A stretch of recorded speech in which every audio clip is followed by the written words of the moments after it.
WhatsApp everybody, কি অবস্থা? সবাই কেমন আছেন? সবাই আশা করি ভালো আছেন।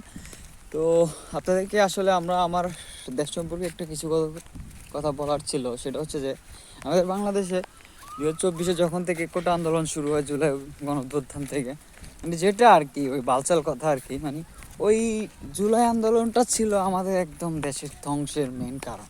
আমাদের বর্তমান সিচুয়েশন অনুযায়ী আপনার বলতে গেলে সবচাইতে যদি দেশদ্রোহী হয় রাজাকারের বাচ্চারা, মানে আমাদের দেশটাকে ধ্বংস করার জন্য এই জুলাই আন্দোলন নামে একটা বালসাল মিছিল করে আমাদের দেশটাকে সংস্কার করতে চেয়েছিল।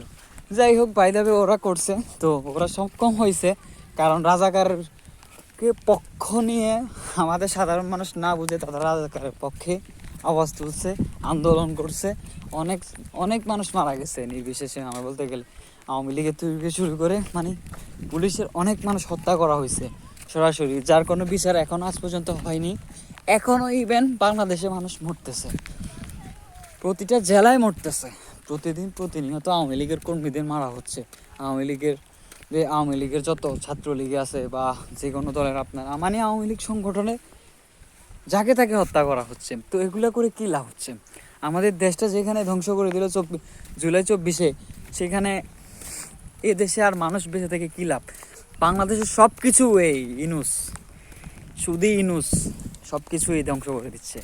আমাদের রোডঘাট থেকে শুরু করে সব টেন্ডারের সব কিছু কাজ মানে চুরি হচ্ছে। ওই শুধু ইনুস দেশটা ধ্বংস করে দিচ্ছে। আসলে আপনারা যারা এখনো বোকাচোদা রয়ে গেছেন, তারা এখনো এই ইনুস সাপোর্ট করে, বুঝলেন না বাংলাদেশ।